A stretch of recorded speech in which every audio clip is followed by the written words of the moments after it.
केंद्रीय कृषि मंत्री शिवराज सिंह चौहान ने मंगलवार को अपनी नई पुस्तक अपनापन नरेंद्र मोदी के साथ मेरे अनुभव का विमोचन किया। वहीं अब केंद्रीय मंत्री शिवराज सिंह चौहान की लिखी पुस्तक पर सियासत शुरू हो गई है। देखिए, ऐसे समय में जबकि शिवराज सिंह चौहान के कृषि मंत्रित्व काल में पूरे देश का किसान परेशान है, खासकर मध्य प्रदेश का किसान जिसको हम लगातार देख रहे हैं, यहाँ पर खाद और बीज के लिए लाइनों में पुलिस की लाठियां खा रहा है।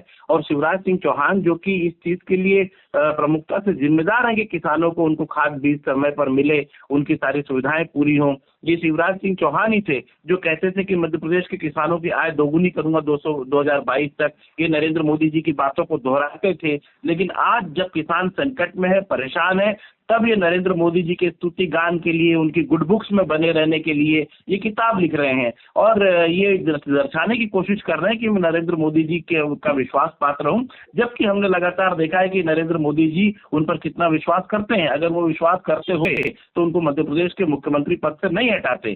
तो ज्यादा चापलूसी की बातें नहीं करके शिवराज सिंह चौहान को चाहिए कि किताबें लिखने से मध्य प्रदेश के किसानों का कोई भला होने वाला नहीं है। जो उनको दायित्व दिया गया है कृषि मंत्री का, उसका बखूबी पालन करें और देश और प्रदेश के किसानों को परेशानियों से राहत दिलाएं। नहीं, देखिए, कटाक्ष वाली बात नहीं है, ये तो बिल्कुल जनता के सामने दिख रहा है कि जब देश में आर्थिक संकट गहराता जा रहा है, किसान परेशान है, देश में महंगाई की मार बढ़ी हुई है, पेट्रोल डीजल की बढ़ती कीमतों से आम आदमी हलाकान है और प्रधानमंत्री स्वयं मितव्ययिता की अपील कर रहे हैं, विदेश यात्राएं रोकने की बात कर रहे हैं, सोना चांदी न खरीदने की अपील कर रहे हैं। ऐसे में अगर इतने बड़े आयोजन कर रहे हैं तो निश्चित रूप से समझा जा सकता है कि भारतीय जनता पार्टी के नेताओं की, खासकर शिवराज सिंह चौहान जैसे नेताओं की संवेदनशीलता का स्तर क्या है।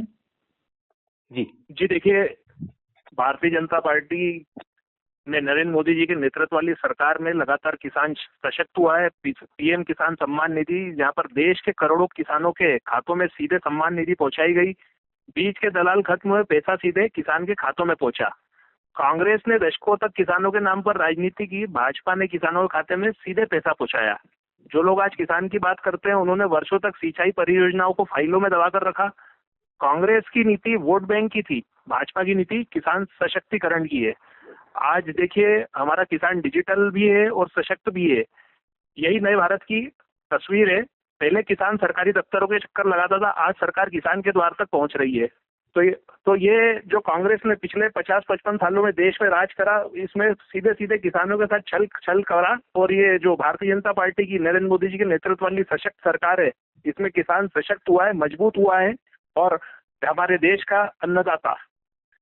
जी देखिए, हमारे देश के यशस्वी प्रधानमंत्री माननीय नरेंद्र मोदी जी आज अपने आप में दुनिया के लिए एक आइकन है। और वहीं हम बात करें कांग्रेस के नेता, कांग्रेस के लीडर राहुल गांधी, तो उनपे ऐसा कुछ लिखने लायक या मतलब उन पर बात करने लायक कुछ विषय नहीं है। तो देखिए, कांग्रेस पूरी तरह से इस पूरी परिस्थिति से बौखला चुकी है और इस तरह के बयान देती है।